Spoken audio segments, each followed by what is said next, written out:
I'm really glad that everyone here is here, and I just want to thank Rylan for following his gut to get things like this out there to our community so we can work together. I wanted to play a song today that it was kind of interesting how it happened. I had a dream. I woke up from a dream, and in the dream I was, sorry, it's a little bit emotional, I don't really know why, but it was a really intense dream. And I was about 60 or so years old, or 70. I felt like a really old man, and in the dream I was in a place living in kind of a refugee camp. And it was really intense, and we hadn't saved the world. Sorry. The song's not quite as intense as my dream was, but here we go.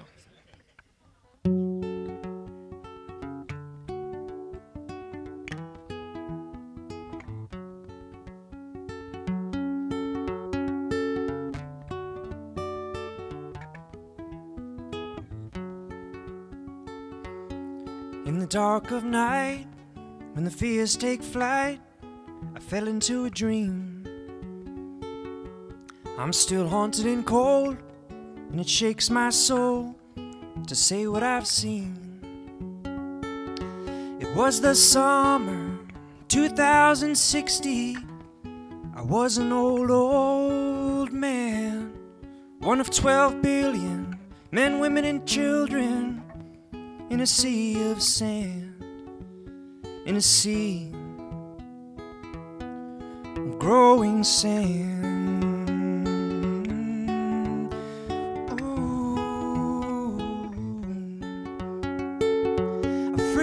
Child, my own granddaughter, led me from the throne. We marched through doorways of endless sorrows.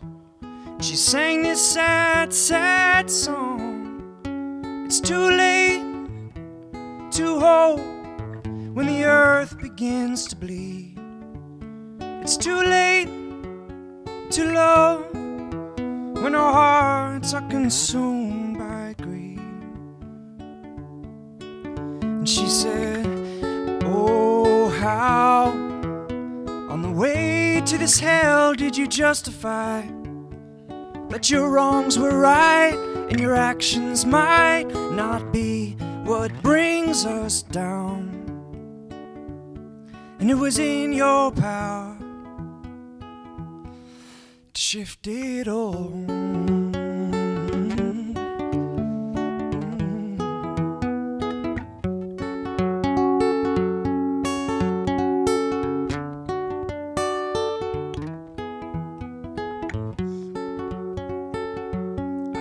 Frozen in shame till the morning came, and I felt my lover's kiss. And to my surprise, as I opened my eyes, she described a dream of bliss. It was the summer 2060. We stood hand in hand. The planet flourished, each soul was nourished with peace throughout the land, with peace throughout the land. Ooh. And all the children born free and fearless, they shared the same desire, all for each other, sisters and brothers. And they sang in a universal choir. It's too late to bleed when hope has freed the doves. It's too late for greed when our hearts are filled with love. And it's in our power, it's in our power to make it so. Thanks. Thanks, Graeme.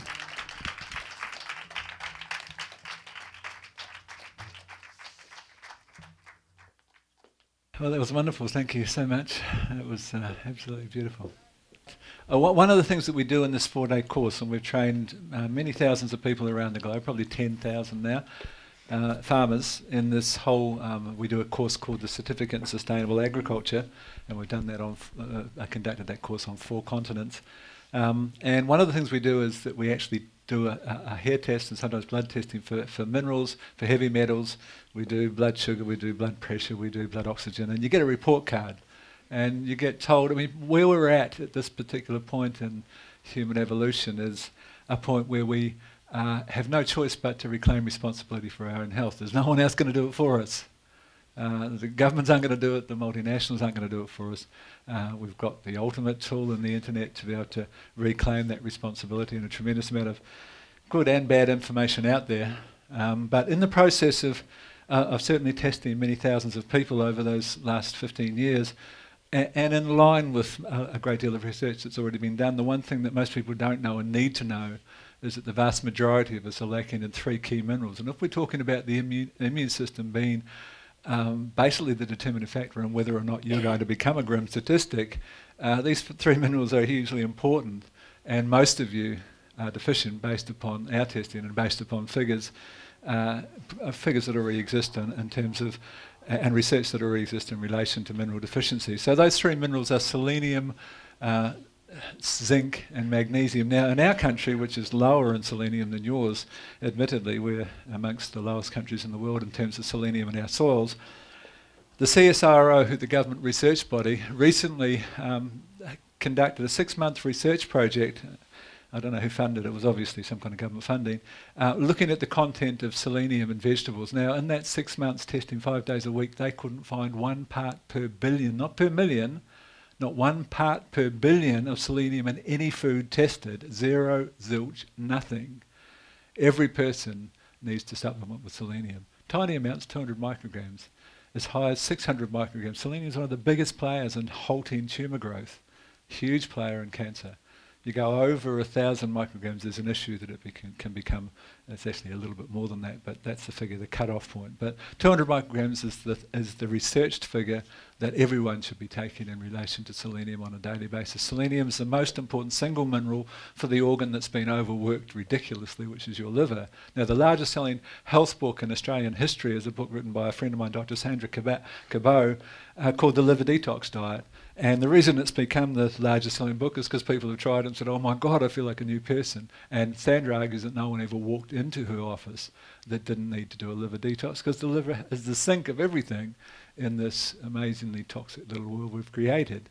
And the liver's got to manage those things. And so most people would benefit from a liver detox. But in terms of liver health, selenium is paramount. Selenium's absolutely essential for detoxification, and it's essential for liver health, it's essential for the health of your thyroid, and for immunity. So selenium's a huge player. It's not there. We need to look at that. Now, selenium partners another group of 3 amino acids that the body actually puts together and you can source externally, called glutathione. And that creates something called glutathione peroxidase. And now glutathione peroxidase is massively powerful in terms of a defensive enzyme system. It's probably the most powerful defensive enzyme system, and you haven't got it if you haven't got selenium. And very often if you are ill, one of the key players, one of the key things that you need to look at if you've got cancer, for example, nutritionally, and everyone this applies to who's got cancer or friends of yours who may have cancer, is those 2 minerals, selenium or that mineral in that group of amino acids. Now, you can buy glutathione, and there's quite a bit of research coming through now suggesting that glutathione actually makes the body a little lazy in terms of putting together the 3 amino acids that comprise glutathione. And so there's a thing that they call poor man's glutathione, and it's actually better than taking the expensive glutathione, and that just involves something called whey protein concentrate. Whey protein concentrate contains very high levels of the 3 amino acids that the body then uses to create glutathione, this hugely important liver nutrient, and the co-partner of selenium in what's called glutathione peroxidase. So huge story, 200 micrograms a day. Now if you want a natural source, the highest natural source by far, and many, many times higher than the next closest, is Brazil nuts. And Brazil nuts are something of a superfood, and that they're the third highest source of magnesium, one of the other missing minerals. They're a very good source of iron. They are actually a good source of zinc. They're actually a tremendous nut. Now, there's 25 micrograms in a Brazil nut, and basically you need 8 Brazil nuts a day to get you 200 micrograms, and most people have lost the chewing reflex to actually access. Most of it comes out in their poo. So the trick with Brazil nuts is you put them in a green smoothie, and they give a delicious flavour to that green smoothie. And now you can access the full natural source. And it may not be 200 micrograms required in a natural source because it's so much more available and so much better utilised. So that's the story with selenium. Zinc, we find 89% of the people we test for zinc. It's a huge story for men. It's a massive story for men. Prostate cancer has just taken over in Australia, and I don't know your figures, but I assume they're somewhere close. Prostate cancer has just taken over 2 months ago as the largest killer of Australian men. There is a plague of prostate cancer that is mind-boggling, and I'm just a single chapter away from finishing a book on prostate health, and it's an amazing scenario because I've spoken to conferences of as many as 1,200 people in one instance, where I launched the first sort of summary of some of the things I'm putting in the book, and I asked the question. I'll ask you guys just out of interest, guys and girls for that matter. Here's a little organ killing you more commonly than your heart now. Who knows what their prostate does in their body? Can anyone tell me? It's an insane thing because no one knows. Not only do they not know what it does, they don't know how to look after it or what you do with your prostate, and we're dying like flies from prostate cancer. Now, one of the key things, and there's a whole involved story we won't have time for now, but one of the key things, in fact the single most important mineral for prostate health is zinc. Now, a healthy prostate on average has 7 times more zinc than an unhealthy prostate. Zinc hangs out in the prostate gland.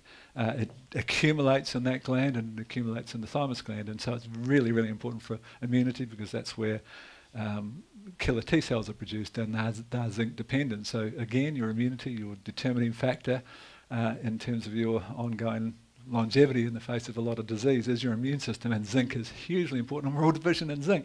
If we're going to be seriously proactive, and we know that most people are lacking zinc, magnesium and selenium, why on earth wouldn't we even give them a tax break to supplement with those materials? That's proactive health, and it's not what we're doing, and certainly what we should be doing.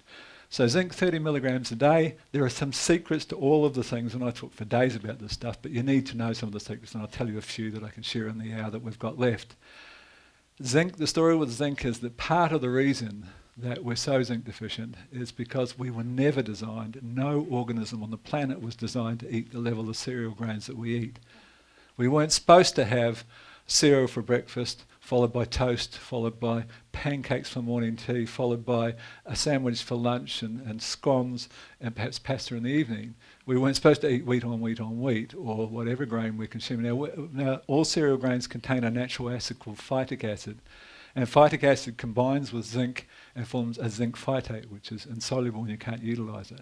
So the secret to taking a zinc supplement, and you should be taking 30 milligrams a day, is lasting. So the message for all of you guys here, since we understand the incredible importance of zinc in relation to prostate health, the message for you guys here is you have your bottle of zinc, your amino-chelated zinc, sitting beside your bed for the rest of your life, and every night before bed you take it. You take it before bed so it can't be compromised by your cereal consumption during the day, so the phytic acid can't tie up your zinc.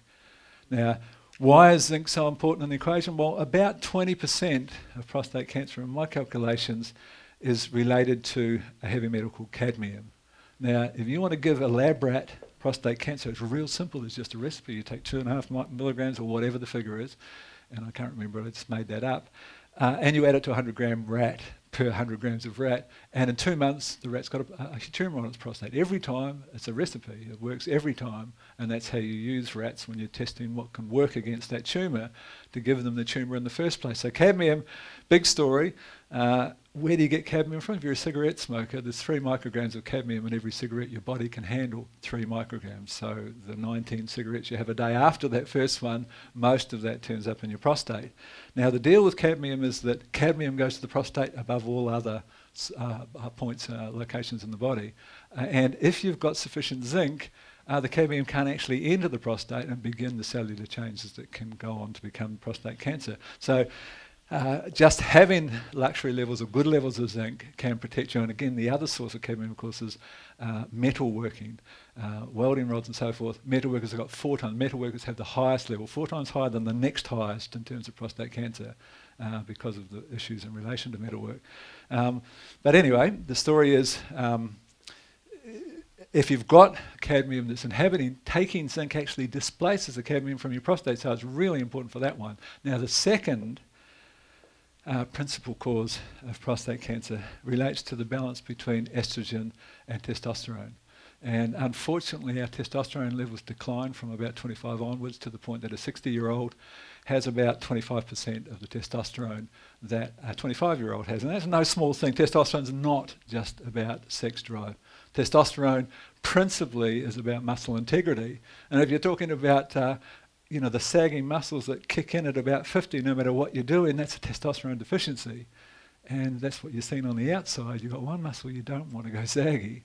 And testosterone deficiency is huge in terms of its link to heart disease. And how do you make testosterone? You make it from zinc. So there's a huge link just in that context. Now, estrogen's coming in from everywhere. It's all about the balance between the two. We're declining our testosterone levels. Estrogen's coming from everywhere. It's coming in from all of the it's a strange one with chickens because the chicken industry proudly in Australia announced that they're no longer using, as does the pig industry and the cattle industry, cattle feedlot industry, use estrogen to pump them up really quickly. And the chicken industry said, no, we don't use it now.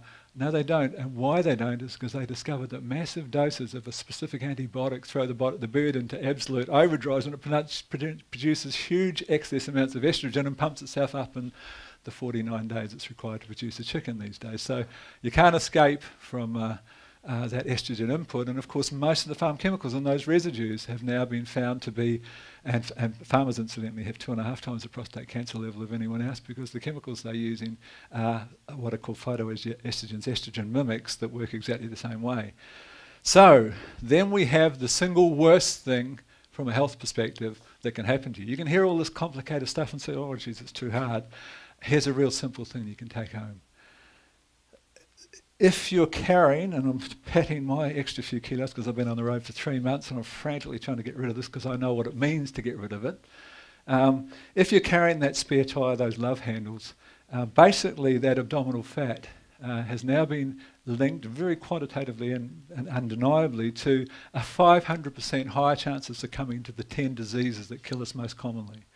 So lose the gut and you've increased your chances of not getting those diseases 5 times over.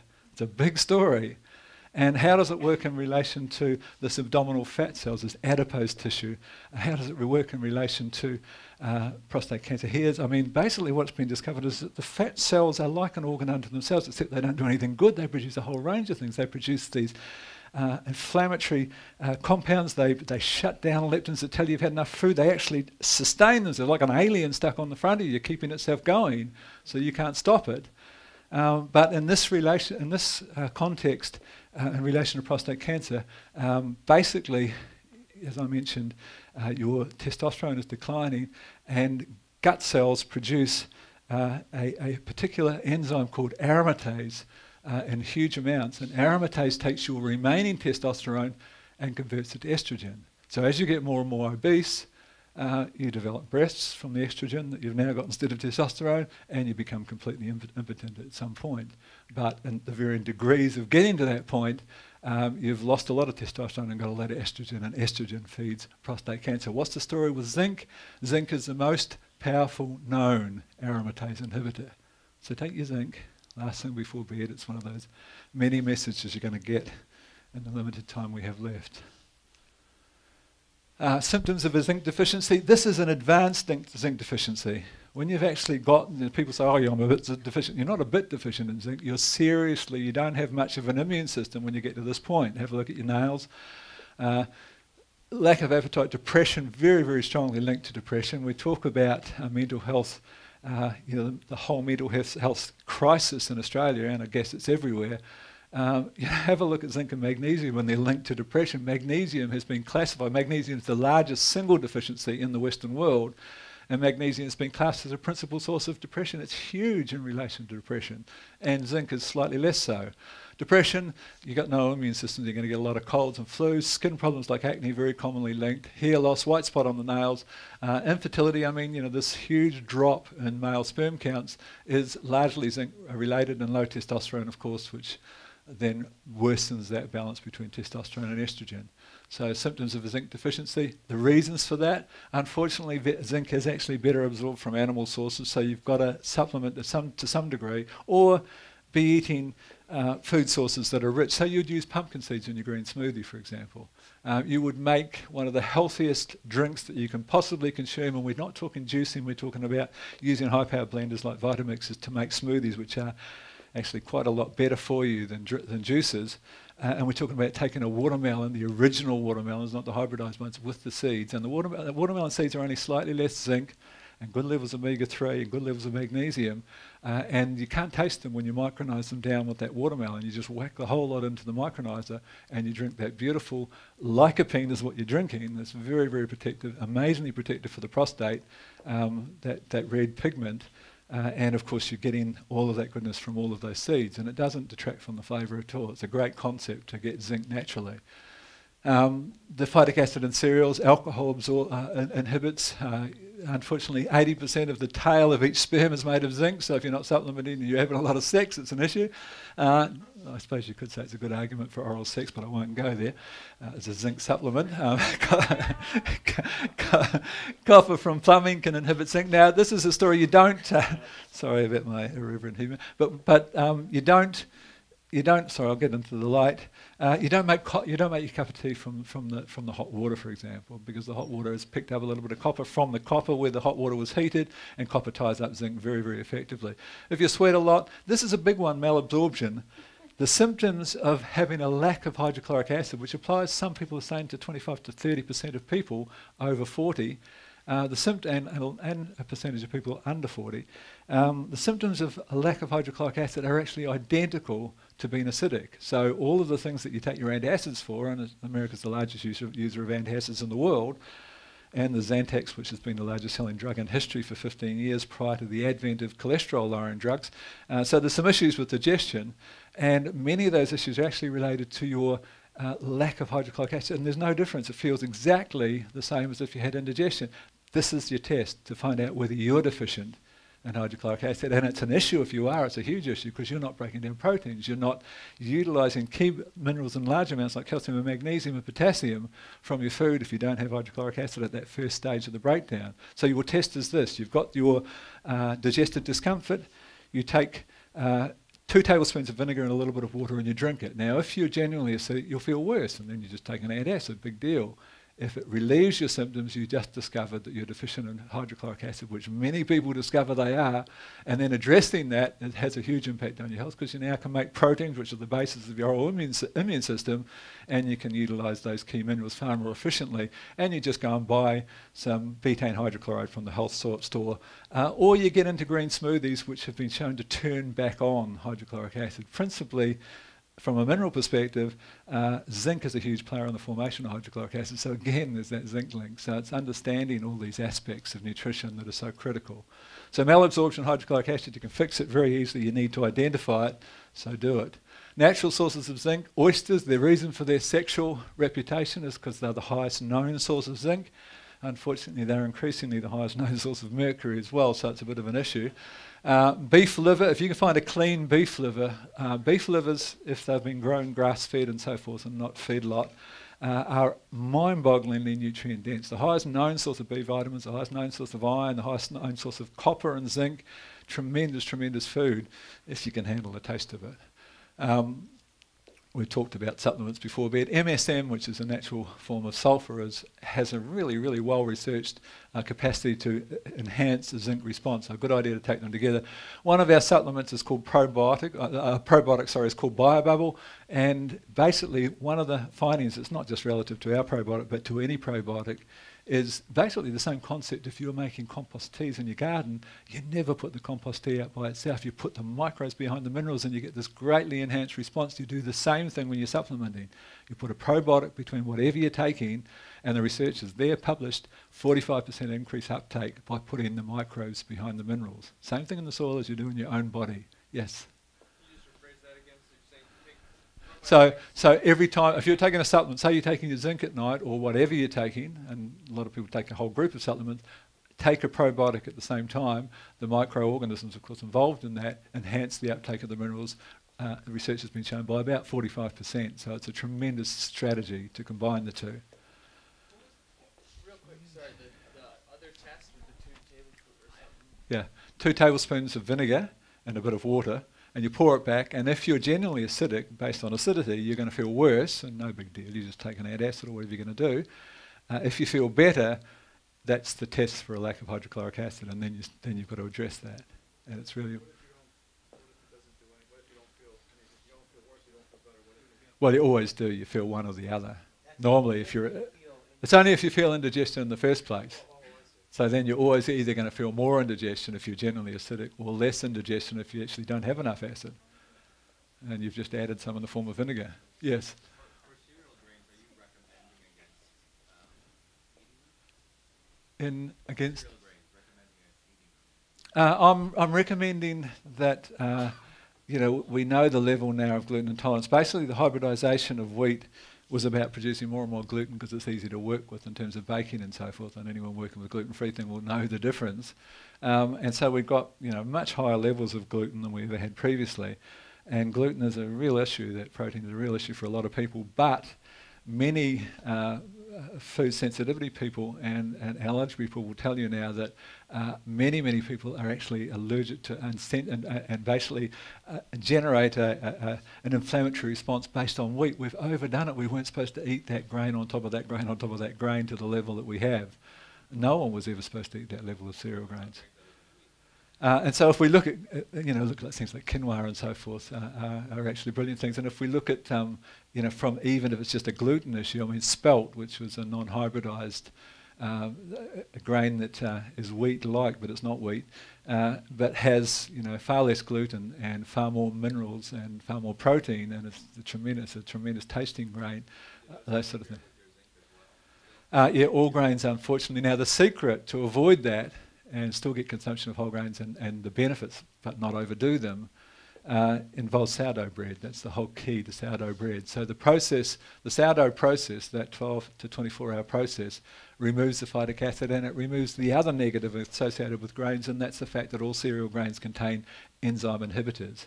And one thing you don't want to do is shut down enzymes. Now, Professor Edward Howell, I'm digressing, I can't tell you this huge number of stories that take 4 days to tell you, but Professor Edward Howell wrote a brilliant little book called Enzyme Nutrition, and Howell's theory is that we've all got a capacity to produce a certain number of enzymes in our lifetime. Understand that enzymes do everything. Breathing, thinking, detox systems, immune systems, lymphatic systems, everything is driven by enzymes. They can't be copied. They've got a natural life force that's measurable. There's no way that anyone's ever copied them. Perhaps they will in the future. I doubt it. Hugely important. Howell says that you've got a genetic capacity. So you're born with a capacity that you can produce a certain number of enzymes with your pancreas and your liver and so forth. And once you start running out, you've got 2 types of enzymes. You've got metabolic enzymes and you've got digestive enzymes. And digestion, of course, is the big and energy-intensive process. But if you've eaten a whole bunch of cooked food, and enzymes are incredibly fragile, 75 degrees, 15 minutes, there's no enzymes left. And that's not much heat. Enzymes incredibly fragile. Food contains the enzymes that help digest that food. That's how the natural scheme of things was supposed to be. You eat, cabbage raw, or you drink milk raw. Milk is an incredibly complex food, and milk contains 32 enzymes to help digest that food, including really large amounts of lactase, which digests the milk sugar lactose. So I'm incredibly lactose intolerant, and raw milk I can drink as much as I like, because that's how it was supposed to be, until we bastardised it. That's the whole concept of raw food. The raw food concept has got all the enzymes that help you. Now, if you're eating a bunch of cooked food, as most of us are, or processed food that has no enzymes at all, and your body's got to produce that, you run out of your bank account. You're drawing from that bank account. You only can do a certain amount in your lifetime. The metabolic enzymes that do everything else, that keep you running, can multitask. When you've run out of a capacity to produce protease, because you cooked all your meat for all those years and ate a lot of it, then the metabolic enzymes can multitask. They come down and do that protein digesting role, but they're not doing what they were supposed to do, and that's when the wheels start falling off, and that's called degenerative illness, until enough wheels fall off and you die. So the key is to get enzymes to eat raw food and to have at least 50% of your diet raw. And you know, as I mentioned, I won't carry on, but that's the story. Magnesium, I speak for half a day on magnesium, and I've only got 5 minutes here. Magnesium is the most important mineral. It's the master mineral. It's linked to everything. There's nothing that you can mention that I can't link back to magnesium, sometimes directly, sometimes indirectly, but everything has a magnesium link. It is massively, massively linked to heart health, and heart disease still remains just ahead of cancer as our largest killer.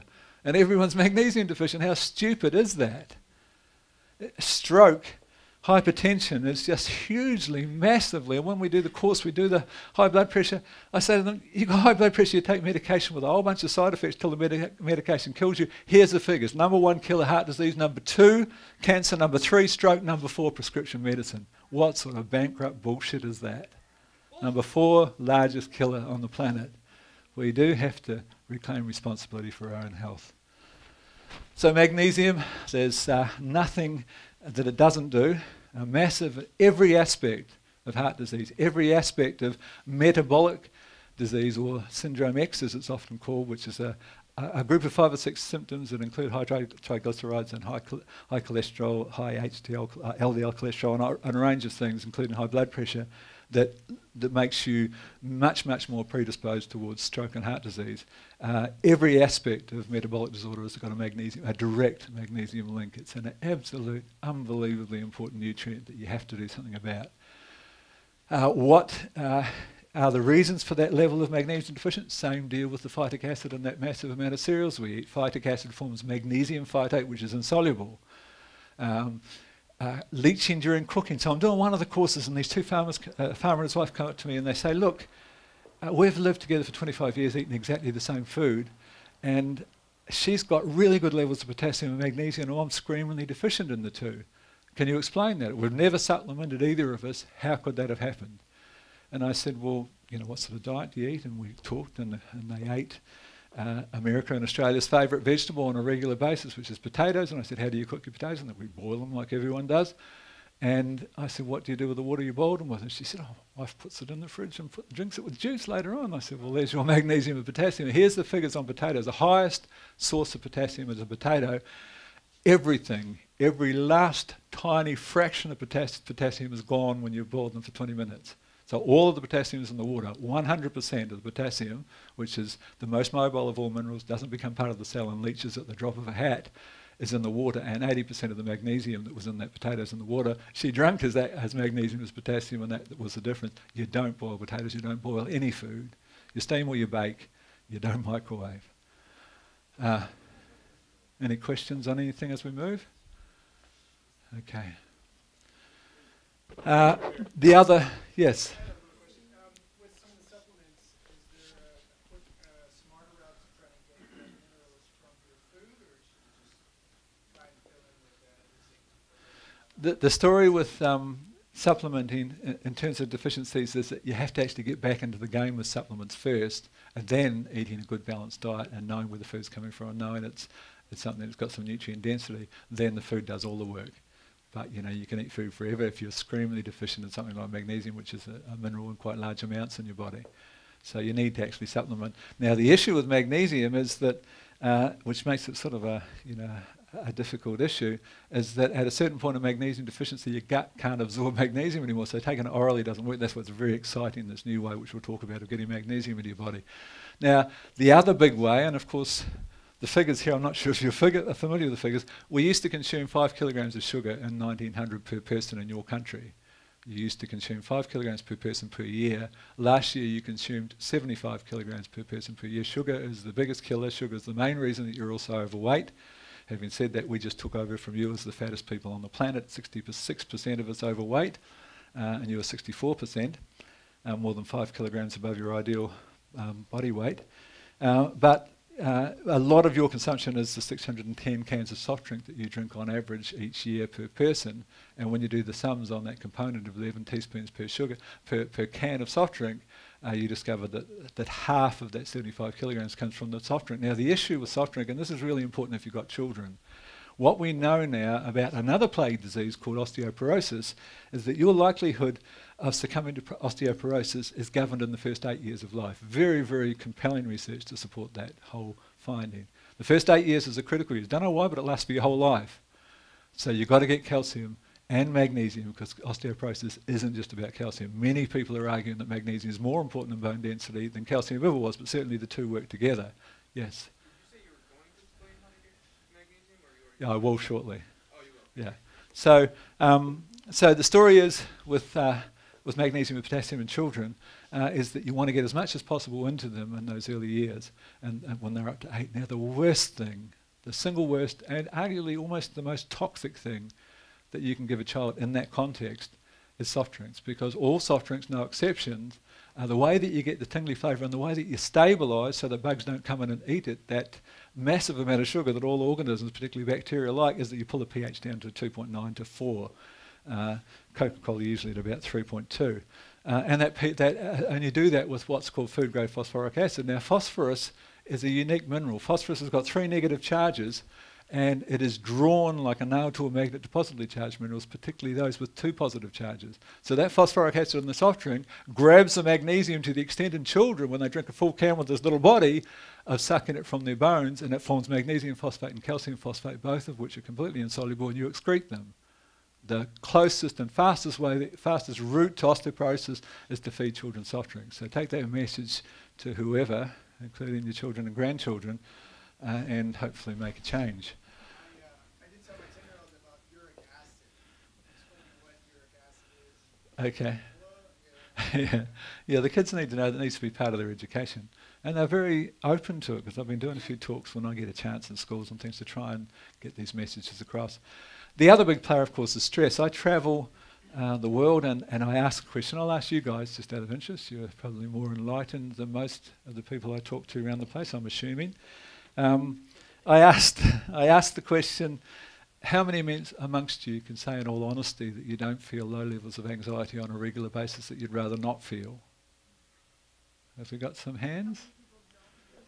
And this is really a surprise. So this is how many of you feel stressed, basically. So the question was, how many of you on a regular basis feel low levels of anxiety that you'd rather not feel on a regular basis? So, you know, how many of you are stressed?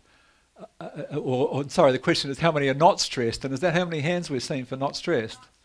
Yeah, see, that's a lot higher than the world average in my experience of talking to many thousands of people. Usually it's the figure is 1%. It's usually 1 in 100 that can say in this crazy stress-filled world that we've created that they don't feel stressed. And so that stress, essentially we've got what's called a flight or fight response, and it was supposed to happen once, maybe usually only once, because you only got one shot at it. You walk out of your cave and there's this saber-toothed tiger, and everything changes. The flight or response, everything changes in your body, and you're either going to fight that tiger, the fight response, or you're going to run like hell, and usually you never got away. But that happened once or twice, and your body was and we didn't change. The body hasn't actually changed, and so this anxiety is creating varying levels of the flight or fight response all the time, and it's the biggest response. Every single aspect, every metabolic change, everything that happens, including increased adrenaline and so forth, is magnesium driven. So when you're stressed, you're sucking magnesium at a ridiculous pace,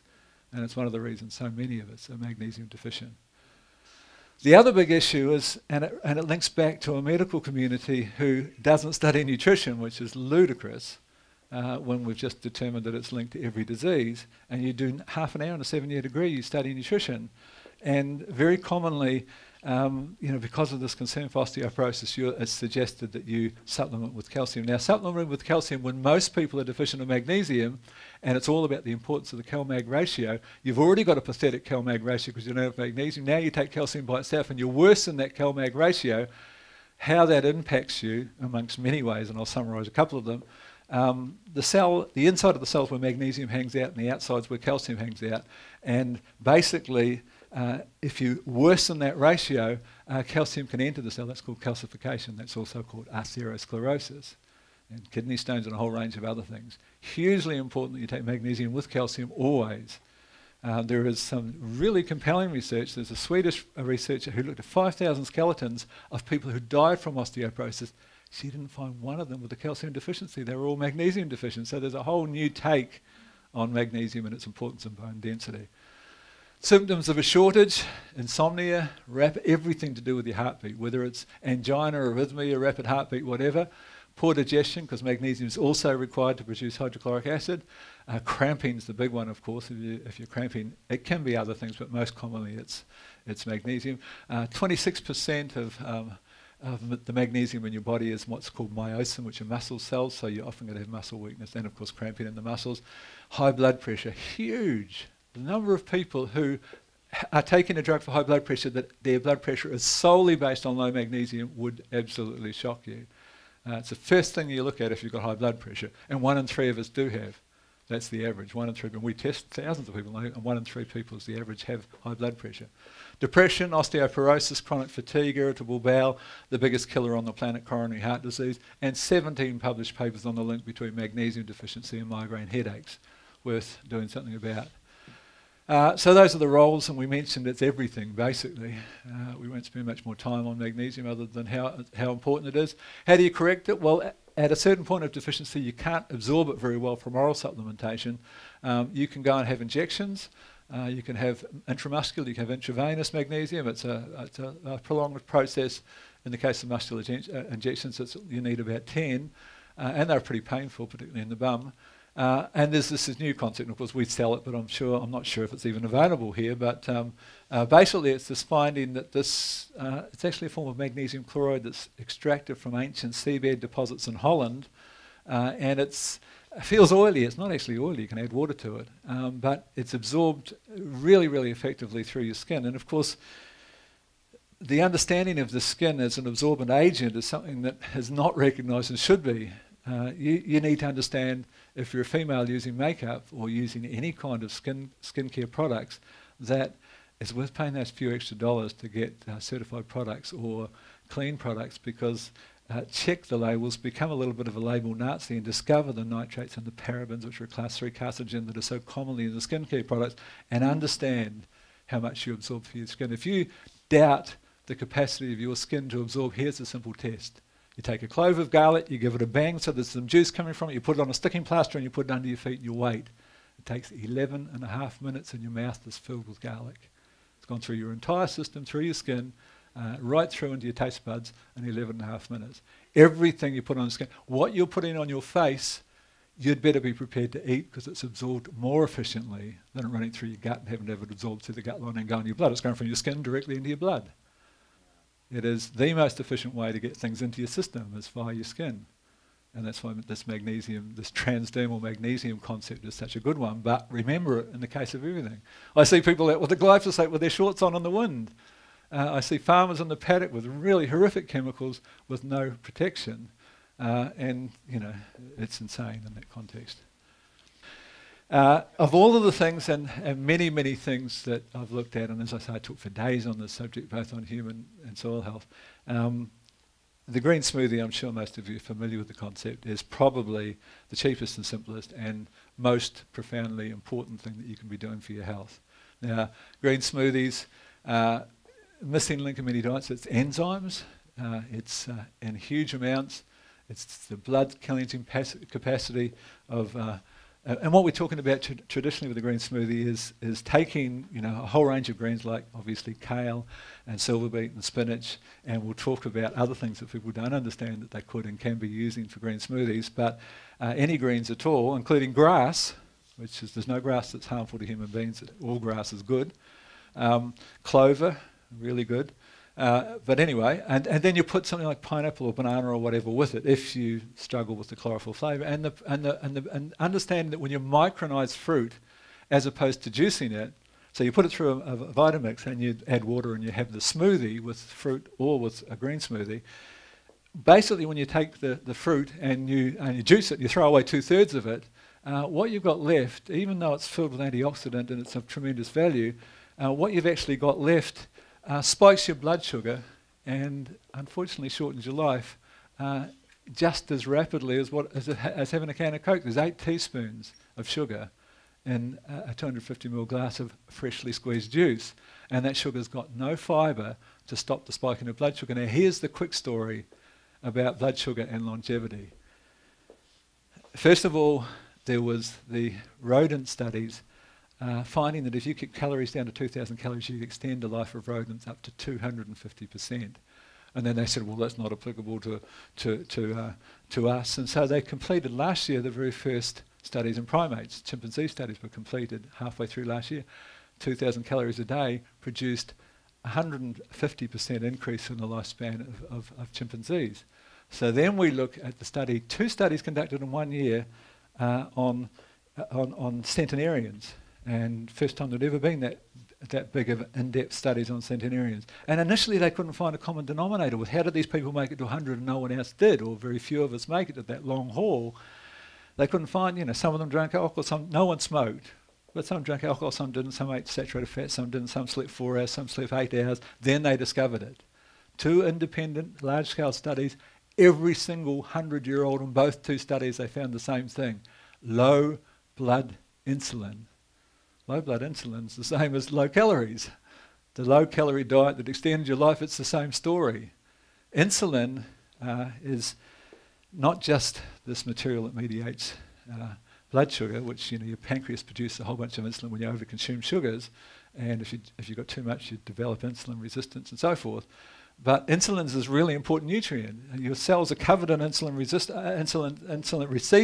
receptors to pick up insulin, because insulin carries primary foods into the cell. It carries fatty acids, it carries glucose into the cell wall. And so basically what happens with diabetes, when you've actually overdone the amount of sugar and now too much insulin is bad, and so all those receptors that usually pick up insulin shut down and you can't get insulin into your cell, that's called type 2 diabetes. And of course now your cells are starving because they can't get those primary foods, particularly the fatty acids, and you get your legs cut off and you go blind and all those horrible things that happen with that dog of a disease with diabetes.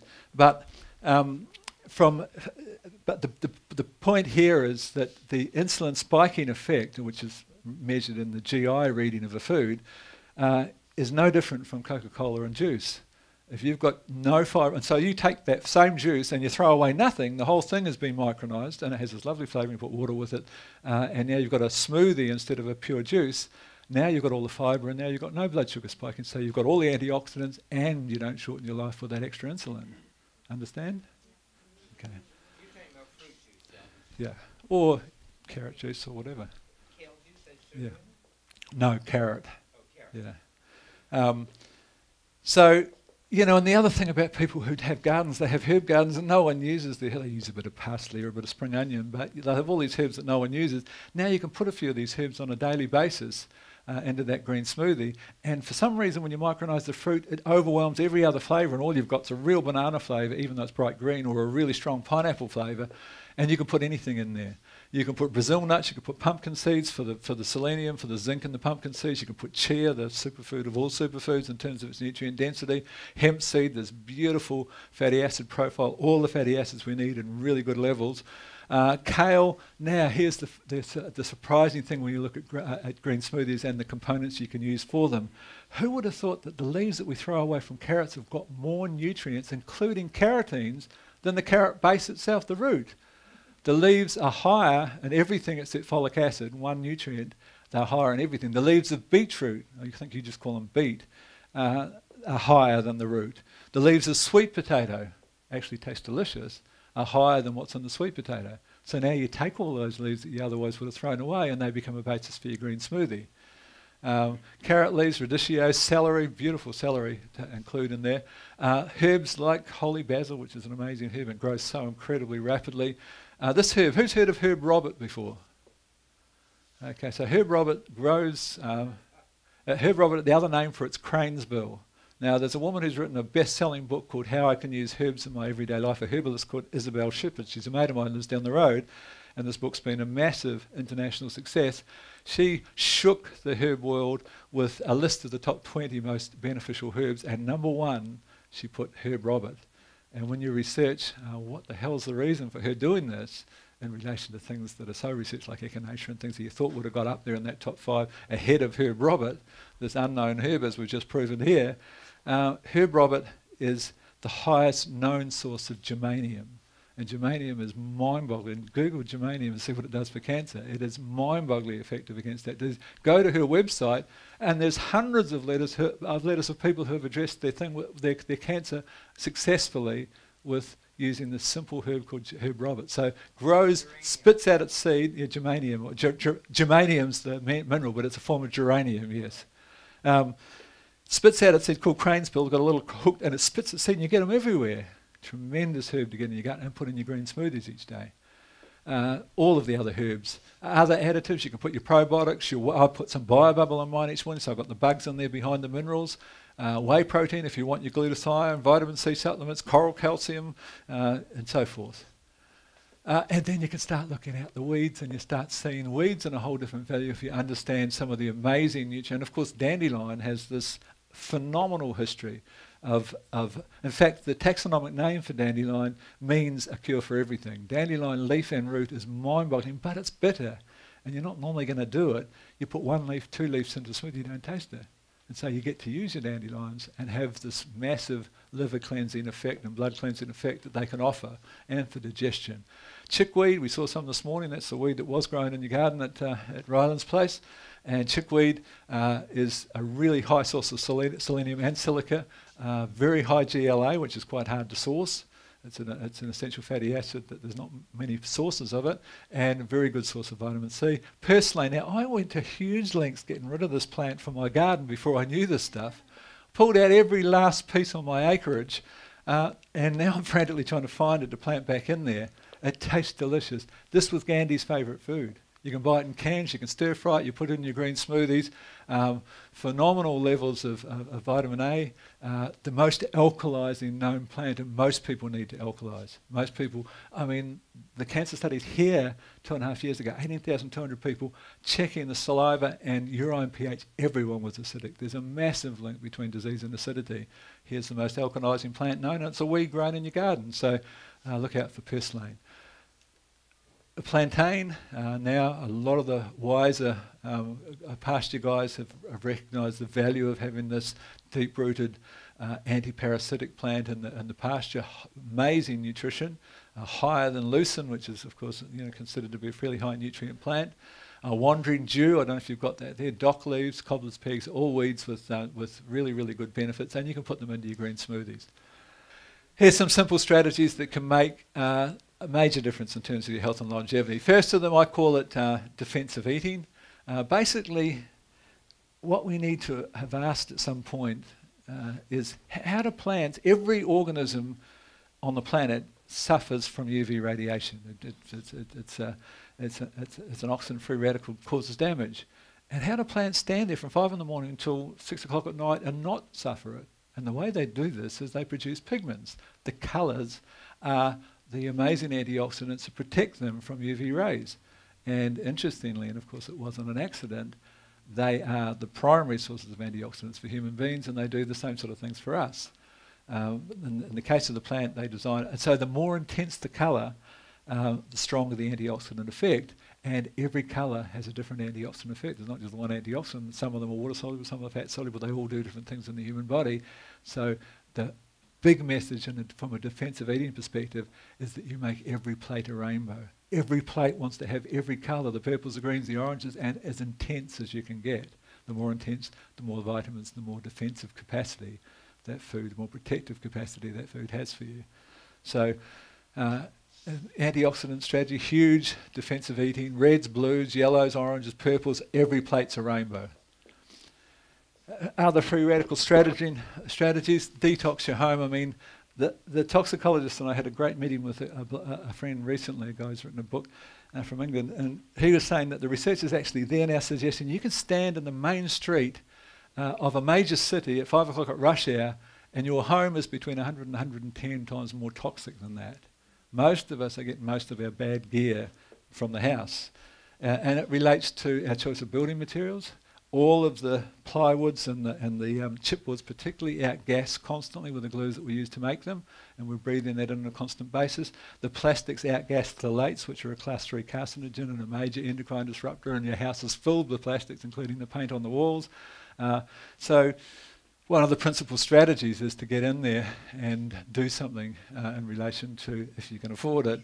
And carpets, unfortunately, are really toxic crap. You know, you're far better off with tiles or with timber floors, but not plywood ones.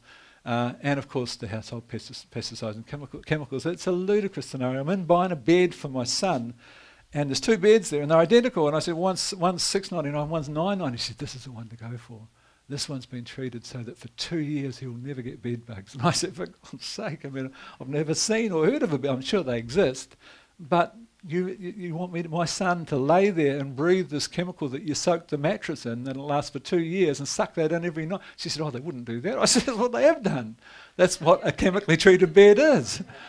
It's a ludicrous scenario. I mean, I was at this men's meeting thing today, and the guy who was doing the announcing said, oh, this is one of the brightest guys I've ever met. And the guy came up, we were chatting, and he said, oh, I heard that there's a couple of minerals that are lacking in the soil. If you put them in the soil, the plant takes them up and we get them. And I'm thinking, what? There's the most basic thing in the world. We are what we eat, whatever's in the soil. And people haven't cottoned onto that real basic step. And here's someone who's supposed to be a super intelligent person who thinks it's this amazing thing, and it's just how it works. Anyway, avoid mercury. So mercury, now here's the story with mercury. Mercury is the most toxic known material. There is nothing more toxic. There's actually no safe dose of mercury. It is mind-bogglingly toxic. And herein lies a source of absolute amazement. Why would we choose to take a little tiny baby and give it that triple antigen, and because you're putting animal proteins directly into the animal, and of course you don't want those animal proteins to go off and impact the baby, so we have to have something real powerful to stabilise any spoilage organisms that might get in and eat the protein. So we chose thimerosal, a mercury-based material, and it's hugely linked now. The jury's back. You're not being told because there'll be lawsuits flying like confetti. There is no doubt that thimerosal is linked to the ADHD and autism plague. Thimerosal, mercury goes straight to the brain. It shuts down something called the glutamate removal system. And the biggest and most successful autism treatment involves an understanding that they haven't got this way to basically glutamate, that amino acid glutamate becomes a neurotoxin. It becomes an excitotoxin that becomes neurotoxic if there's too much of it. That's why you've got a glutamate removal system. Now, where do you get glutamate from? Gluten is 46% glutamate. Casein in milk is 23% glutamate. So autistic kids have to go off completely dairy and completely off cereal grains, have to be gluten-free. And they have to have a process which actually the most successful that I've seen research-wise has actually been the use of detox foot pads in conjunction with a little herb called coriander, which interestingly there was some Japanese research where they were testing some old folks in an old folks home, and they suddenly noticed when they were measuring urine and a bunch of other things, testing out this new drug, probably illegally, but they found this massive outpouring of mercury, and they said they thought that they'd discovered a leak of mercury upstream, so they tested all the waters, and because this drug that they were using didn't have any chelating capacity, there's no way it could have done it, it didn't contain any mercury, and they were absolutely struggling to explain this ongoing phenomenon for 10 days until they finally traced it back to a new chef, and this chef had spent 10 years in a Thai restaurant, and he was piling coriander into every one of their stews and casseroles. And that was the first finding of the power of that little herb. You call it coriander here? Cilantro. Okay, cilantro. So that was the first discovery of it's actually more powerful than EDTA chelation. So you make yourself a coriander pesto, and like all things, there's a little trick you need to know. It releases mercury, including mercury from the brain, incredibly effectively, but if you don't suck it up again, it's what's called retoxification. It absorbs back through the line and goes straight back up to the brain again. So you need to have what's called an intestinal absorbency agent. So you need to use something like the best is chlorella, green powder made from algae, that sucks up the stuff that you've released, and then you can excrete it. So you take a teaspoon of chlorella, you take 2 tablespoons of your coriander pesto, you can get a recipe online, 2 weeks, 3 times a day, amazing mercury detoxifier. But herein lies the other caution. You don't do it. Okay, so it's 2 tablespoons of coriander pesto, or cilantro. Is it cilantro? Cilantro pesto. With each time you do that twice a day for 2 weeks, and each time you have a teaspoon of the green powder, the chlorella, which will suck up the mercury you've released and remove it from your body. Each time you do it, you do that for 2 weeks. But You don't do that if you've got a mouthful of mercury. You can get away with 2 fillings, some say 3, but you don't do it with any more than 2 fillings because the findings are there. We know now that you should never have had amalgam fillings put in your mouth. The World Health Organization last year absolutely, undeniably, and without any arguments, if you've got amalgam fillings, you're releasing between 3 and 17 micrograms, depending how many amalgams you've got, 3 to 17 micrograms a day. And there is no safe dose of mercury, and most of that goes to your brain, and there's a very strong link to Alzheimer's. So you get the mercury fillings out. You get it done from someone who knows what they're doing, because otherwise you can poison yourself. I bumped into a person who spent 5 years in hospital from having his mercury fillings taken out by someone who didn't know what they were doing. They took them all out in one day without all of the gear that you need to have and the vitamin C you should take beforehand. He was very, very sick, almost died from it. Okay, so avoid mercury. So what happens is that you actually sponsor a greater release of methyl mercury if you use that coriander the detox, if you've got a whole bunch of mercury fillings, so you don't do it. Okay. Some of the antioxidant tips, understanding that the principal theory of aging is the free radical theory of aging. We know that free radicals from oxidants, a percentage of which turn into free radicals, are incredibly destructive, and we know that the way that we neutralise free radicals and extend our life is through antioxidants. So antioxidants become the huge story on how we extend our life. Now there's some real important things and we don't quite understand how they work. One of them is that chocolate is an amazing antioxidant source. It's not just a sort of excuse for people to eat chocolate. How you measure antioxidants from a scientific perspective is you measure something called the ORAC score, O-R-A-C-Q, oxygen radical absorbency capacity, O-R-A-C, the ORAC score. And blueberries are the top of the tree in terms of fruit, the highest ORAC score. Kale are the top of the tree in terms of vegetables, in terms of the highest ORAC score. Ginger and garlic in terms of herbs are right up there. Prunes, because you've magnified the ORAC score 5 times when you dry it, are really high, as are dried produce. And goji berries are mind-boggling, particularly when they've been dried and they're organically sourced from an antioxidant perspective. But chocolate has an ORAC score of 13,500. Dark chocolate, 70% cocoa chocolate.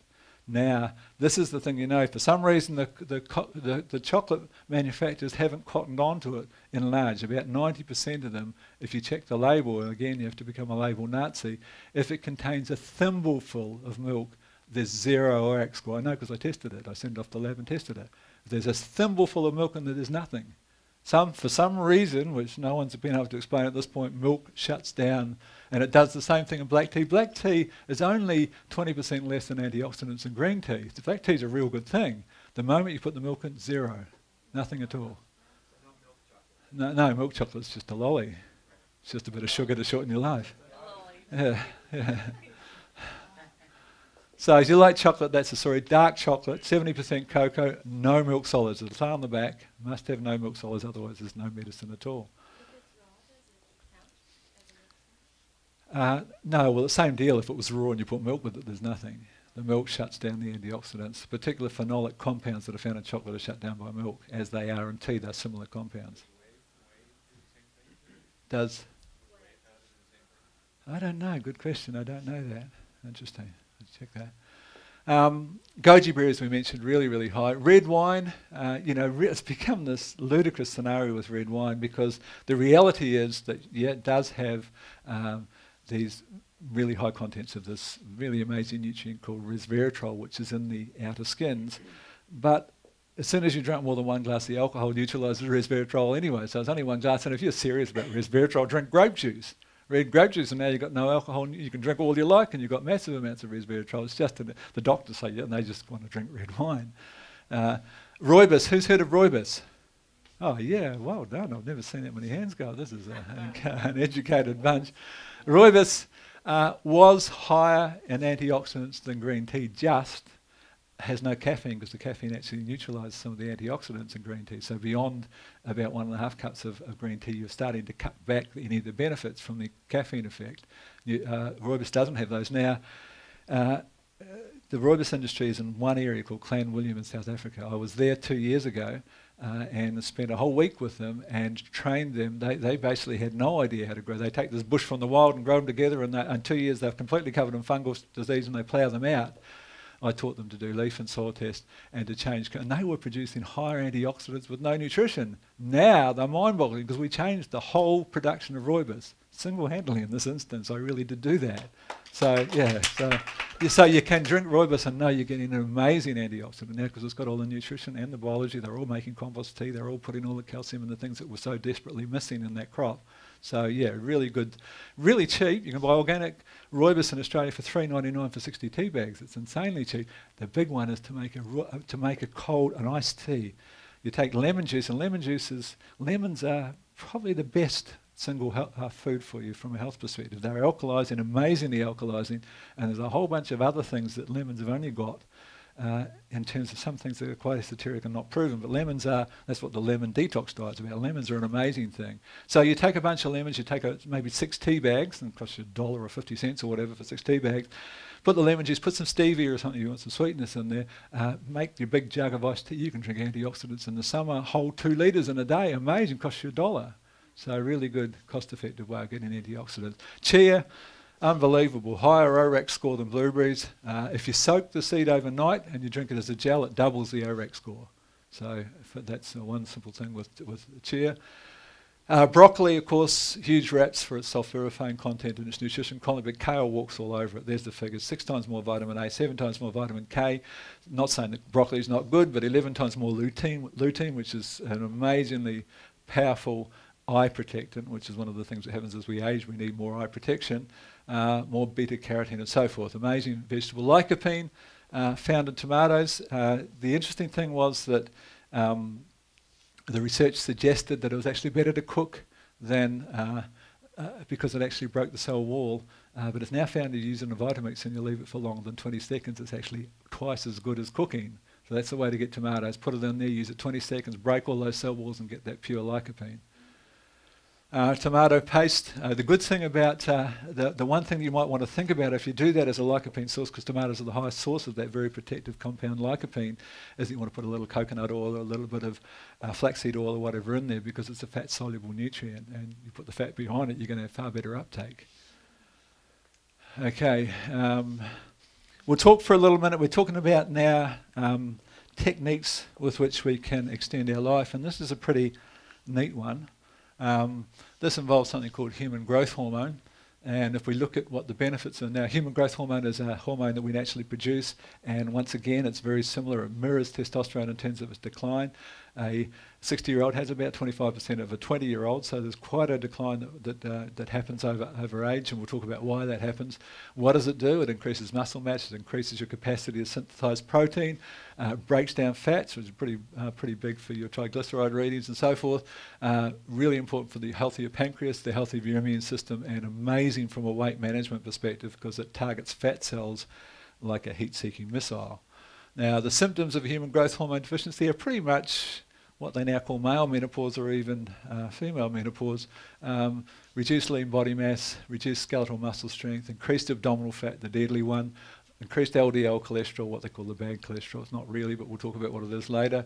Reduced sex drive, poor memory, reduced energy, depression, emotional instability. Really common picture of the 50-year-old human being, and very strongly linked to symptoms of human growth hormone deficiency. So the factors that have been shown to increase your release. Now you can get human growth hormone injections, $1,000 a month. Daniel Rudman published the first papers on what he achieved. Amazing results. He reverted the muscle to fat ratio, which changes as you age, back to about 20 years of really like an elixir of youth almost. Changed the people's perspective. A large study published in the New England Journal of Medicine, and since then there's been over 100 papers published on human growth hormone. It's an amazing effect. So you could go with the $1,000 a month if you had $1,000 a month, or you can do the tricks that increase human growth hormone, and they're linked into that whole story of longevity because they're all interrelated. Calorie restriction, resistance exercise. Now this is just simple little exercise with little weights. You go for a walk, you take 5 kilograms or 2 kilograms weights with this, any pressure you can put against your muscles. You can do extreme things like press-ups, but any little bit of pressure you can put against your muscles has been shown to increase the release. What's been discovered is that people don't actually stop producing human growth hormone. It's in the pituitary gland. When you die, they cut open your pituitary gland and human growth hormone oozes out. It's bursting with it, but there's some messaging system that's been shut down that triggers the release of human growth hormone from your pituitary gland as you age. And so the trick is to do things that trigger that release.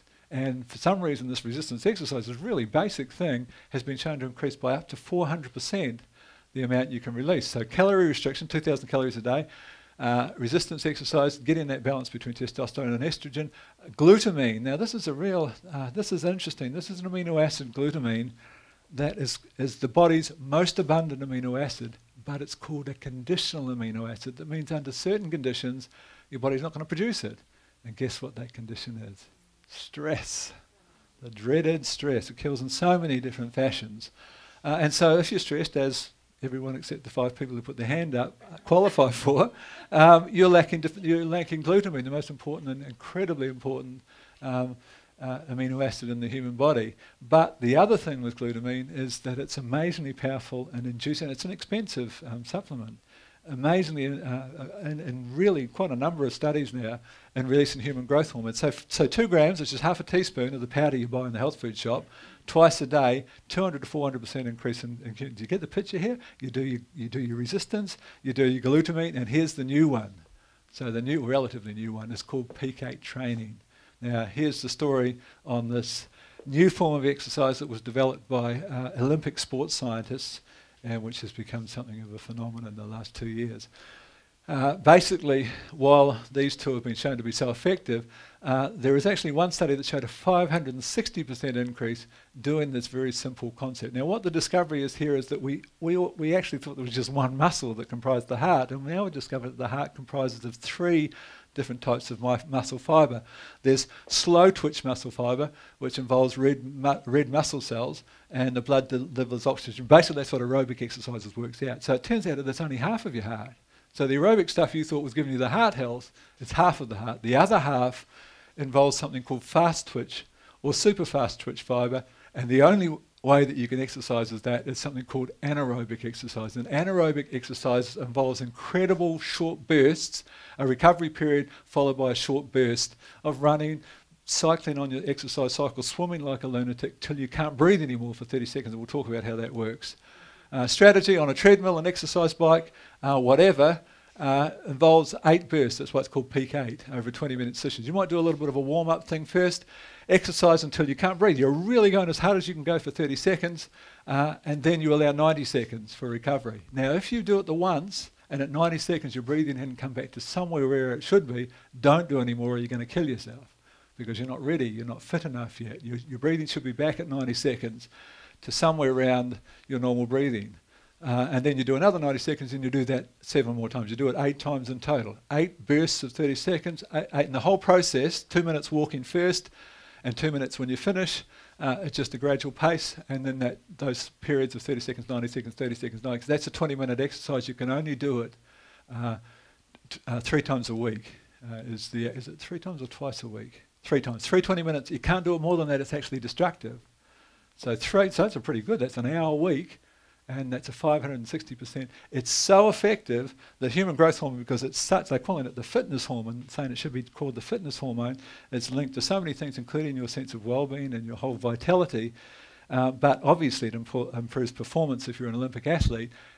Olympic athletes, until this Olympics, were always tested for human growth hormone because it's illegal. It's so effective this time around they can't test it for anymore because you can't tell whether you injected or whether you did this thing. So a really good little trick, peak 8. Review the fats you're eating.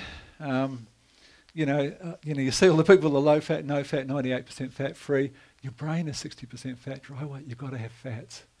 The stupidest thing that we ever did. What happened with our 98% low fat, no fat diet? We've put less and less fat into our diets, and we've got fatter and fatter. Why is that?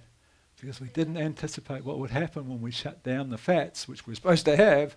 We had a craving for carbohydrates, and we ridiculously overconsumed carbohydrates, and carbohydrates, when overconsumed, actually put on weight more efficiently than what fat ever did. Most of it's a fat through overconsumption of carbohydrates. It's the principal link, and sugar is our largest killer by far. Saturated fat's not the chief cause of obesity. Saturated fat in the right forms is really, really necessary. Coconut oil is an amazing medicinal food. Cholesterol isn't the most dangerous substance on the planet. It's now $23 billion spent on cholesterol-lowering drugs. We need cholesterol. Cholesterol is well, cholesterol is an antioxidant. Cholesterol governs the production of 2B vitamins. You can't make bile without cholesterol. You can't make sex hormones without cholesterol. Anyone who's on the cholesterol-lowering drugs, and we're talking huge numbers of people, lose their sex drive because you can't make testosterone if you're a man, and testosterone is also very important for female sexual drive. So, huge story. It's not a poison. It's been sold as this huge poison. Cholesterol is a really, really important nutrient. We were never, ever supposed to shut it down.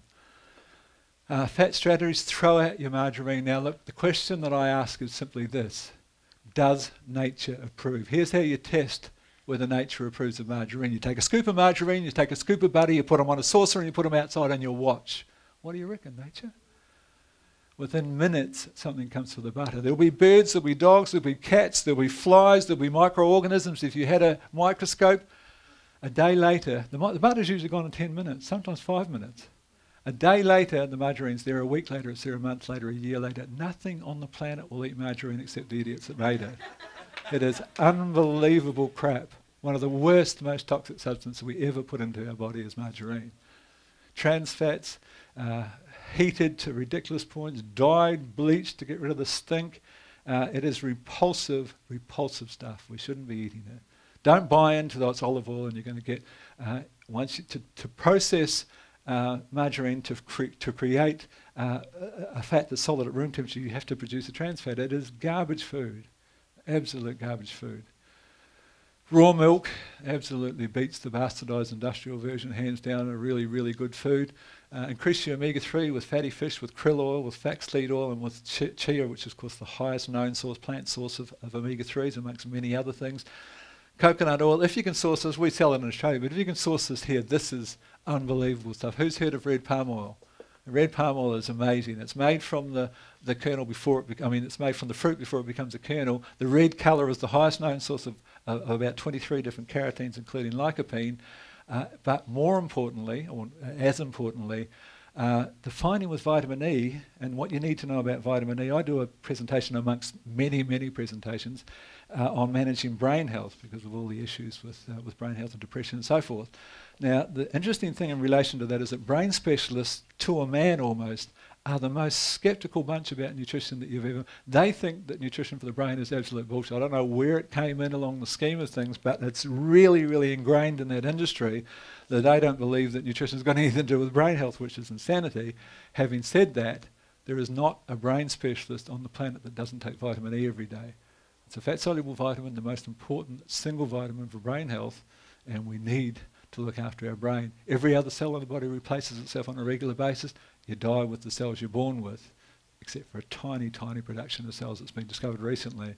You die with what you're born. You've got to protect those. They need fat. They need good, healthy fats. They need cholesterol. One of the biggest findings in relation to the cholesterol-lowering drugs, the largest selling drugs in history, is that you lose your memory. The Lipitor Thief of Memory book that's been written by an ex-astronaut, it shuts down the cholesterol supply that looks after those precious brain cells, as well as cholesterol to everywhere else. So really, really important. So the palm oil, the finding is that we made a bit of a mistake, as we very often do when we simplify out, and we decided that there are, that turns out that there are 8 types of vitamin E. There's 4 tocopherols and 4 tocotrienols, and we just took alpha tocopherol and said, okay, this is one we're going to use. The most recent study using large doses of alpha tocopherol turned out to be really, really negative.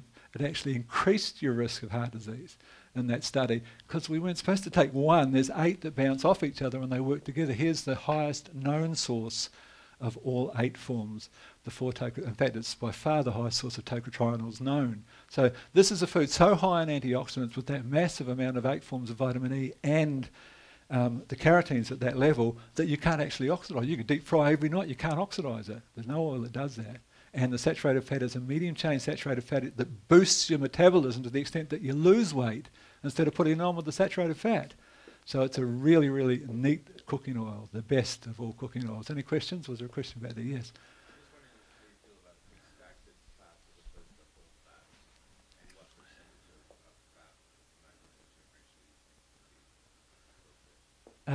I don't know the answer to that. I've never even heard it talked about, the percentage of micronutrients to fat ratio. I'll have to look into that question. Sorry, I can't answer it. I won't try and fake an answer. Yes. Is olive oil really, really bad to cook with? Olive oil's got a low. It's about smoke points. It's about at what temperature point it smokes, which means it started to oxidise, and which means you're creating something that's not very good for your body. And olive oil is actually quite low. There are oils like avocado oil that's substantially higher, or macadamia oil, or even grapeseed oil that are far better. Yeah, the smoke factor is how long before it smokes, but what heat before it starts smoking. And as soon as it starts smoking, you've damaged the oil. So really, olive oil and the Mediterranean diet and the links to longevity linked to that, they're all about having olive oil instead of butter and dipping your bread in and putting olive oil all over your salads and having huge amounts of olive oil. It's not really about cooking. Yeah. Which was the oil you said was best for cooking? The red palm oil, absolutely. And if you don't mind the coconut flavour, coconut oil. But those two oils are the ultimate cooking oils.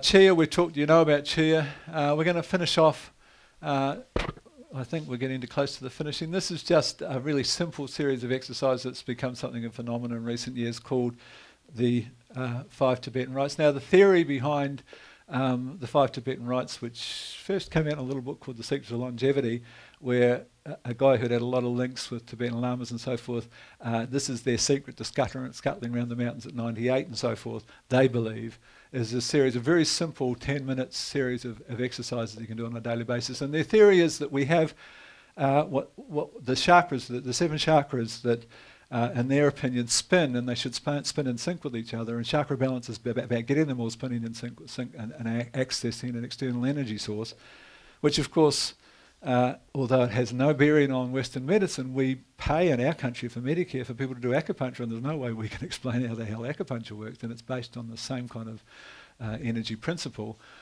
So interestingly, now that we're trying to find some kind of correlation between Chinese medicine and Western medicine, what has been discovered, and it's quite fascinating, is that the 7 chakras correspond exactly with the 7 endocrine glands, and that chakra balance may well be endocrine balance. So it's an interesting kind of concept. This is the 7 Tibetan rites, and usually we have someone up here. My partner usually comes up and demonstrates it. She does it every morning. But you spin in a clockwise direction. You aim. You can't do it normally first off because you get a bit dizzy, but you aim for 21 of each of these exercises. 21 in a clockwise direction. You lay down here and you see you're stretching your whole spine, so there's a good sort of stretching of all the key muscle groups involved here. You're lifting your head, you're stretching your spine, you're lifting, and then you've got this one where you're leaning back, you're leaning forward, you're stretching both sides. You feel all your muscles pull on your leg at this point. Then you've got some resistance exercise, of course, which is what we're chasing. There's upside down kind of press-ups, and then we've got this one that's actually a yoga move that's called doggy dog or something. But anyway, you yoga guys will know what it's called. What's it called? Okay, thanks. I haven't done much yoga, as you can see. But this is real simple. Anyone can do it, and you've got to work to the 21. Then you do 21 a day, 10 minutes. And it's, interestingly, you know, one of the presentations, I shouldn't have got time to, oh, well, I might as well. Interesting. I was mentioning, one of the things I sort of touched upon as I sort of branch out into these absurd side tracks, but I do a whole presentation called The Death of Desire in Search of Lost Libido, and it's probably more related to women than men because there's this massive plague of a loss of sexual desire amongst women, and it's getting back to the root cause of why that is. And there's a woman called Bettina Arndt who's a sex therapist and an author of several books and has her own radio show, who caused a huge outcry in Australia by saying, look, forget about woman's lib. It doesn't mean you've got to sit back and think of England, but just even if you don't feel like it, you signed on to a relationship with this guy, just get into it, you're going to feel like halfway through anyway.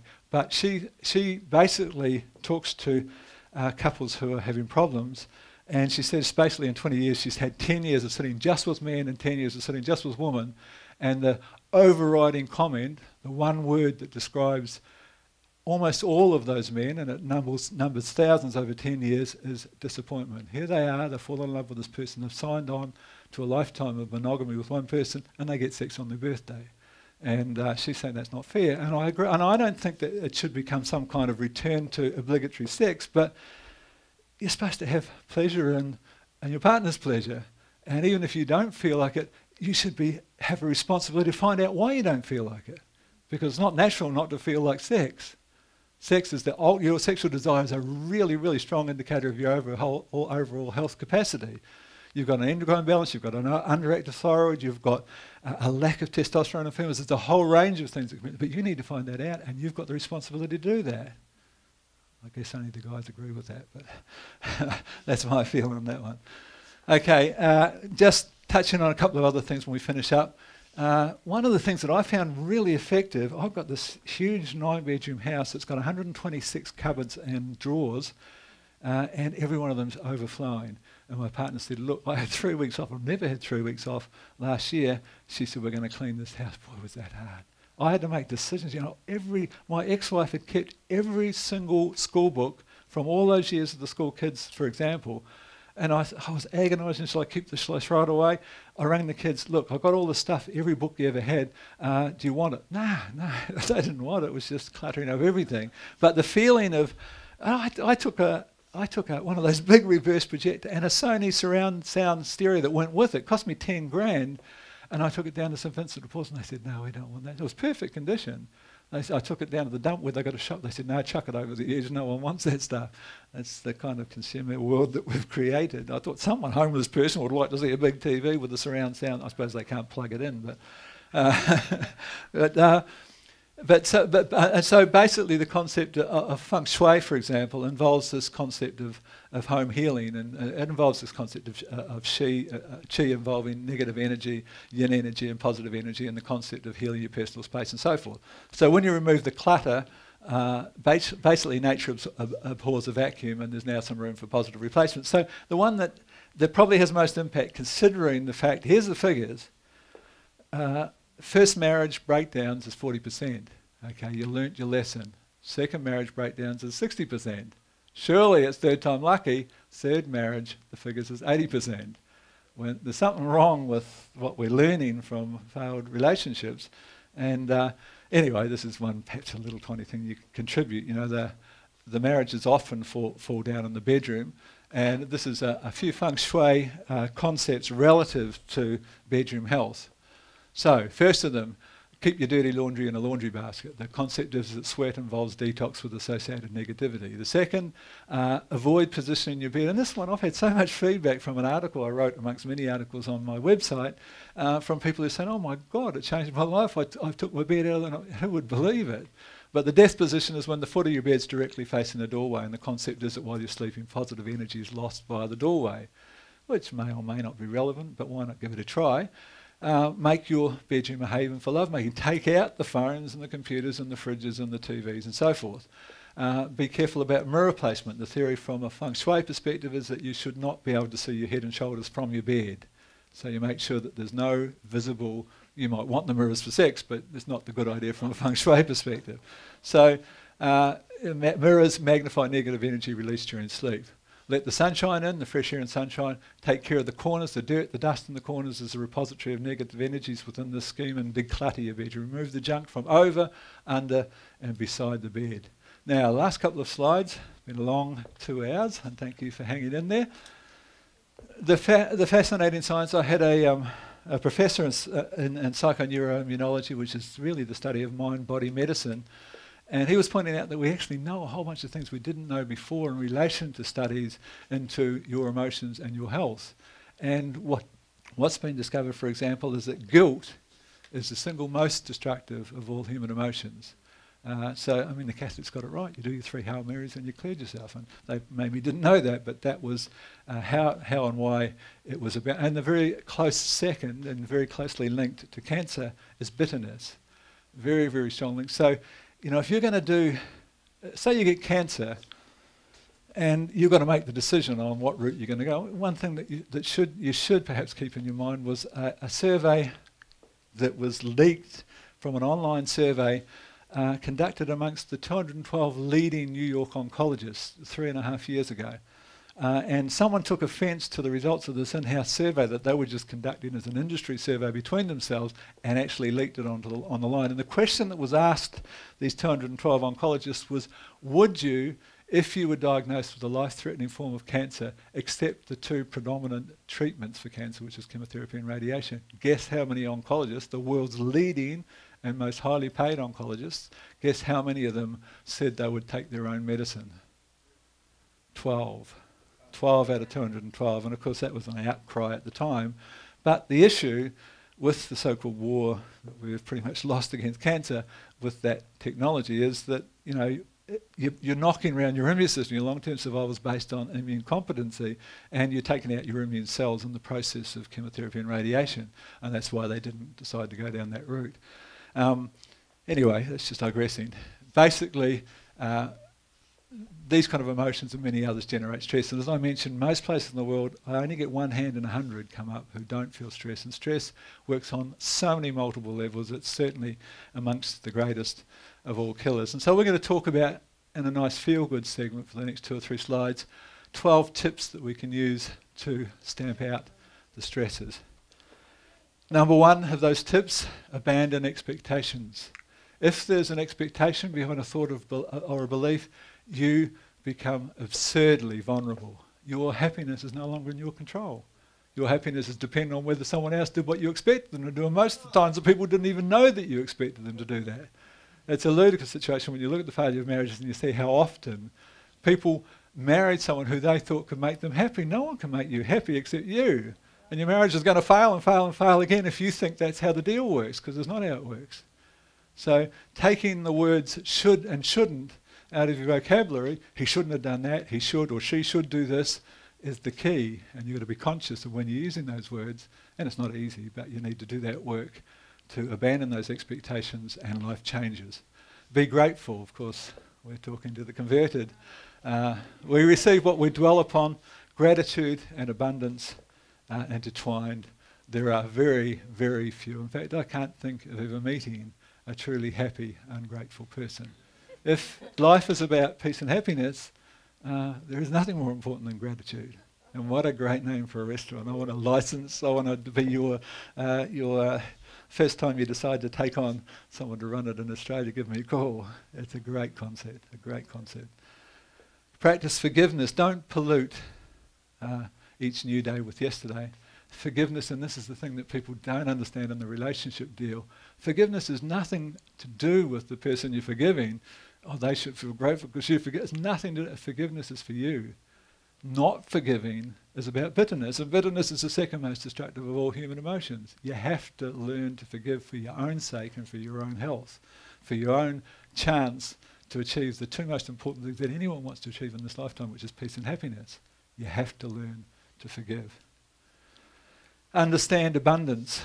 Outflow determines inflow. Give and you will receive. It's everywhere in nature. It's there. It's a natural law. Give and you get back. Selfless service is part of what we're supposed to all be doing. Scarcity and abundance are inner states that manifest as your reality. If you believe in shortage, you see shortages will occur. I mean, the secret was, really not a new concept. I mean, Henry Ford was quite a bright character, but Henry Ford made the statement, 50 years ago, whether you think you can or think you can't, you're right. It's just you create your own reality. Whatever you think you're going to happen, it will happen. Become an observer. 50,000 thoughts a day most of us have. Most of them, in many cases, are negative. You have to develop this concept of observing, identifying, and removing that destructive processing. Basically, those unexamined thoughts are there in the background that really destroy your potential for peace. Be non-judgmental, number 6 of our 10 or 12 tips. If you judge something as bad, it will become an increasingly negative influence. Peace and harmony, the essence of happiness, and happiness is the meaning of life. The less you condemn, the more likely you're going to experience peace. Drop the farm gain, and of course I'm talking to farmers, and no one would do this. We talk about changing things. Me talking these concepts to a bunch of, relatively redneck, without not being nasty, but really, really conservative people who've never thought of these thoughts before. I would have done this 5 years. They would have strung me up, you hippie wanker. Now it's just everyone's just absolutely sucking up every word. This is really important stuff. This is the change that we're seeing everywhere. It's neat. It's a fantastic time to be living in. So your life is an energy system, not just like you're a farmer. If your life's stagnant, you need to consider your input. Stop blaming others and stop being the victim. If nothing good's happening in your life, it's your fault. It's your input. There is no one you can blame for that. See the beauty, look for the best in everything. Unconditional acceptance is the key here, and that's what you've got to really work at, to even within relationships, to see everyone's got this really wonderful positive thing. You focus on 2 or 3 negative things, they become bigger and bigger and bigger until the relationship falls apart. Change and look at those positive things and focus on them, and this person becomes a really beautiful person that you're going to love more and more. It's really simple, but it's how it works. John Keats, the brilliant British poet, put it beautifully when he said, beauty is truth. Sorry, truth is beauty. That's all you know on earth and all you need to know. Create purpose in your life. This is almost a trick that you can utilize, even if you don't believe it. If you see your life as unfolding exactly as it should be, then your life's got a sort of sense of meaning. If you basically treat every event, if it's got a purpose, that it's there for a reason, it's going to be linked to something else, then it does have a purpose. You can sort of fake the deal to make this, to basically create purpose even sort of artificially in your life, and it changes the whole scenario. Living in the moment, of course, this is the reason that Eckhart Tolle's most recent book has become the second largest, I think I read the other day, next to the Bible. It's been hugely sort of the book written for this time. We're talking about a new earth, based upon his previous work about living in the moment and the power of now and so forth. A recognition it's the only field, right, what's happening in this moment at this time is all that's happening. Whatever's happened before has happened, whatever's happening in the front, there's no point in thinking about them. It's about missing your life if you're not living it now. It's gone past you and you missed the whole deal if you're not recognising that moment. So to create that, one of the things you can do is to create stillness yourself in that mad flurry of 50,000 thoughts a day. And one of the very simple things is to create this thing of being one with life is to create a roundabout in that traffic flow of constant thoughts. And that is as simple as putting a timer on your watch if you choose, and every hour 3 deep breaths. And over a period, and it's actually quite a short period because we did a whole lot of trial work with people, you start to do it automatically. You don't have to remind yourself, and then your body does it automatically, and it's this huge, simple key. 3 deep breaths. So you can't think about anything else when you're breathing. That's why breathing is always part of meditation, because you can't go off on all the other thoughts that your brain wants to take you on. And so 3 an hour, the gaps lengthen by themselves once you've introduced the roundabout. And finally, Krishnamurti is one of my favourite guys. And Krishnamurti, he had people follow him, hang on his every word, and his very last presentation in his entire life, he had a huge crowd out there, and he just walked onto the stage and he said, basically, I'm going to tell you 5 words, and these 5 words are the secret to peace and happiness. And everyone waited with bated breath, and he said, I don't mind what happens, and turned and walked from the stage, and everyone said, what, we waited 50 years? And then they realised just how profound those 5 words were. Because most of the stress that reduces your chance to be peaceful and happy is based on the fact that you do mind what happens. And as soon as you can move away from that and just accept whatever's happened, not that easy to do, but the moment you've done it, you're free, you've got peace, you've got happiness. Thank you for attending, and it was a pleasure talking to you. Thank you.